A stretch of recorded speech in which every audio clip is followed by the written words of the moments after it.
Hello and welcome back to another video. In this video, I wanted to talk about the importance of being yourself. Now, this may sound very cliche for a self-development video, but I want to emphasize this because a lot of problems when it comes to anxiety, when it comes to behaving properly in a situation, when it comes to young people, we see that a lot of people deal with anxiety, especially uh, crippling anxiety, which can lead you towards making very bad decisions, lead you towards stuttering and all kinds of different speech impediments. I I want to emphasize and talk about this because I myself faced a lot of problems when it comes to speech and when it comes to talking and communicating in general. Now, I want to, for those who are very intellectual minded, for those who are thinkers more than talkers, who are not good orators, who are writers, instead of being a speaker or a communicator, you prefer writing or you prefer being alone instead of having people to talk with, you probably struggle with anxiety. You probably have this misconception about talking and socializing in general. I myself have been dealing with a lot of these issues, and first of all, this is a normal thing to face as a young person. You are trying to figure out things in the world. You are also trying to figure out how your mind works and how your body works and how you react to certain things. And these are certainly very important for a young person to recognize in himself, to learn and move forward. Now, I wanted to uh, emphasize two two types of work that we do, two types of outputs that we use to communicate with the world outside. Especially, there is one way of going through a structured and logical, focused based work, and there is a creative, instinctual work. I want to emphasize that communication is also similar to this second type of work, that is creative work. You are basically painting a picture in somebody else's mind about a certain thing.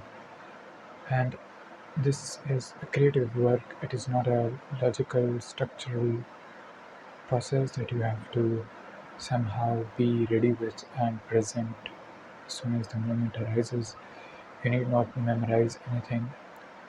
You need not, you might use thumbnails, or you might use certain directions so that you can move your speech in a fluid manner, but for most of the part, for mostly you are basically indulging in an artwork. You are trying to create art. You are trying to paint a picture, and you are moving accordingly. You are moving according to the situation, and this is something that requires a certain type of surrender. It requires a certain type of risk taking. It requires a certain kind of confidence, and that is why you need huge confidence to stand in front of an audience and give a speech, give an oration. But I prefer that the introverts of our country, of our nation, and all over across the world, the writers who are very introverted, to speak and to orate, because when you are orating your thoughts, when you are talking your thoughts, you are also similarly doing what you do when you are writing or when you are doing a very introverted act. Especially in this day and age of social media, you utilize this and talk when talk in front of a camera to practice your speech, to practice your oration skills, to practice your storytelling. It is also important that you use your body along with your intellectual thoughts. You also use your body, you communicate through your body. It is not good to be that stiff. You must use your body to communicate. You must use your whole being to communicate with others. You might use your tone, you might use your voice, you might use the length of your speech. You might prolong certain sentences, so you want to emphasize a certain point, or you want to talk as fast as you can so that people pay attention to you. Now, the art of oration and the art of writing is similar, and for those who are weak in communicating, and for those who are weak in speaking, especially specifically due to certain anxiety, due to certain speech problems, or due to certain uh, child misdevelopment, whatever it is, if you were told to be silent when you were in class, when you were in school, if you were told to again and again be silent, then this can actually traumatize a child, mildly traumatize a child. And we never know how we grow up.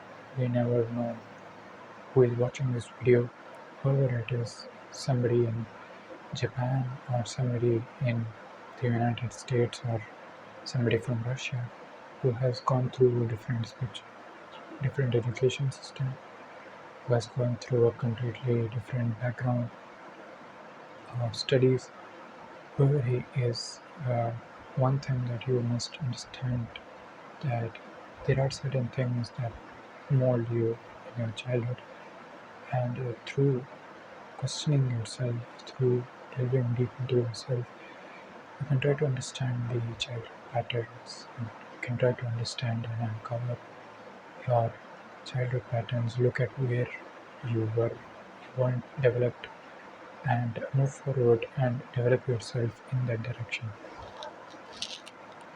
Now, I want to emphasize this because there are a lot of people who don't speak but who are good writers, a lot of people who don't write, but they should be writing and they should be good leaders when specifically in this day and age we need good leaders.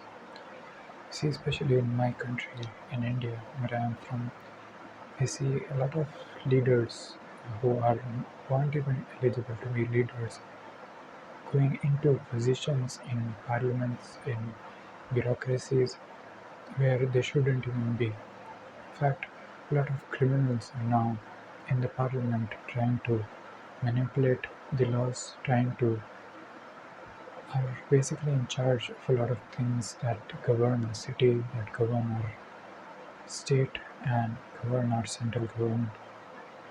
There are a lot of them who rise because of their dominance, because of their masculinity and their toxicity, instead of through kindness and through an actual aspiration to be a leader, through an actual aspiration to selflessly work for country being uh, instead of being selfish. And this leads to obviously a lot of problems, and especially in the underdeveloped countries we see that such people rise above and take advantage of flawed systems and rise when when you when you must recognize that you can also be a leader, and you can also learn the skill of oration. You can also learn to articulate in a greater manner. You can also learn about people, what they need,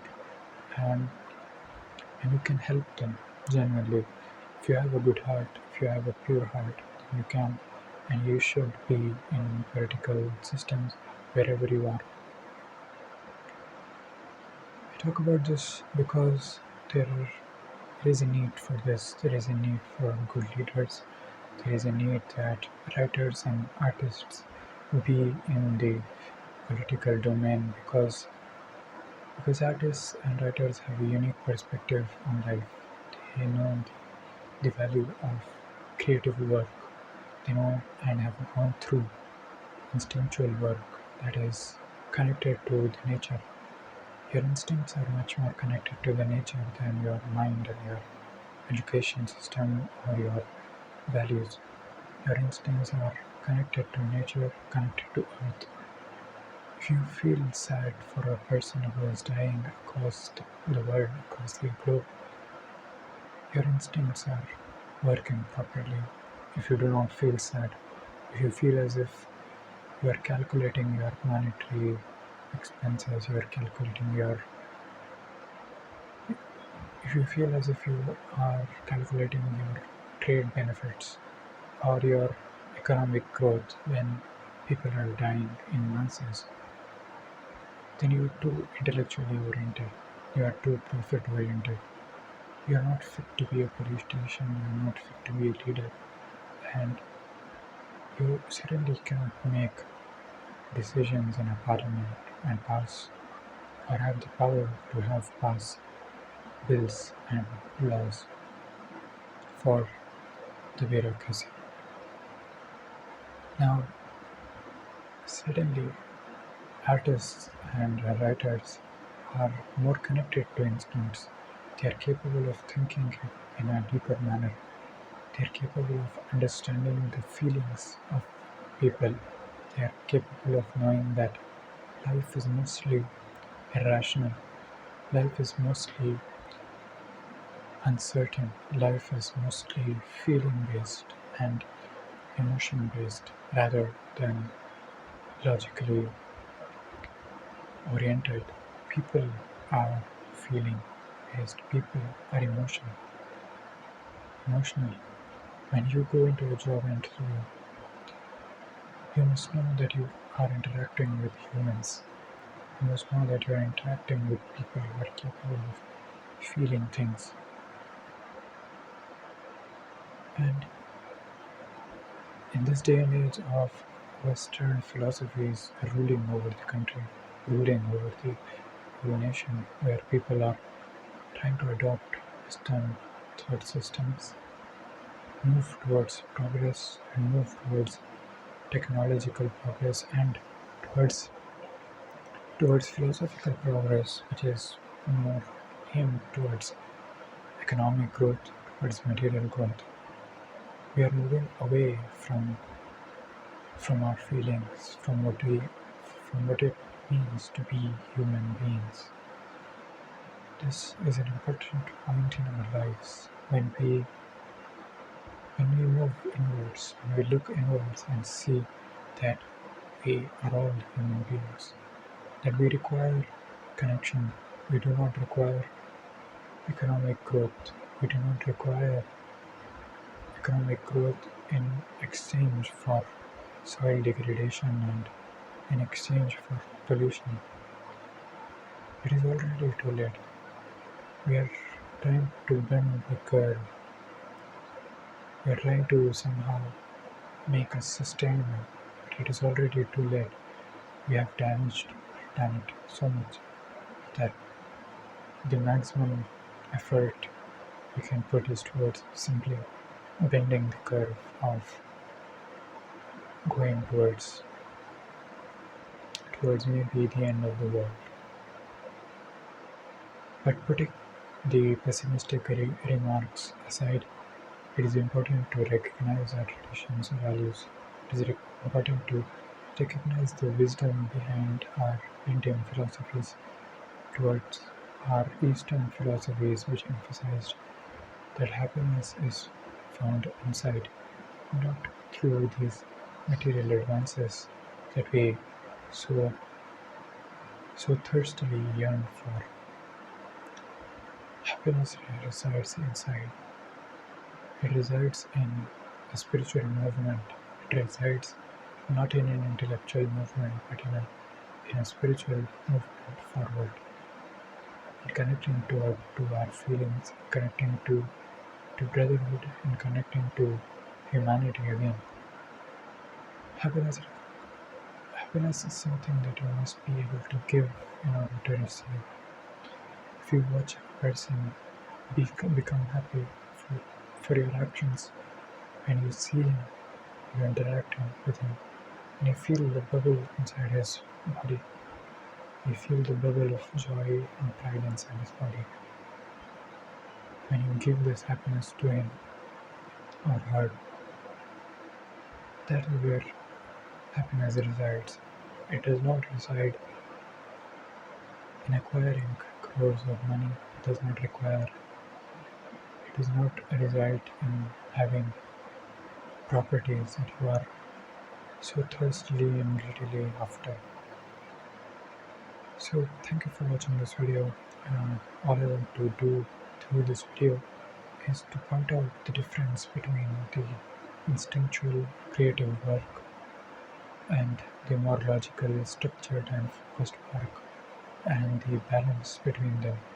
And I urge all the young people in this country, especially of India, to talk, to simply talk, and to write about your thoughts, to write essays on what you think is important, and to narrate it in front of your camera, to be a leader, to be a strong voice in the country, especially those who are shy to speak, who are introverted. So thank you for watching this video. If you like this video, I highly recommend you subscribe to my channel for more videos on philosophy, spirituality and leadership.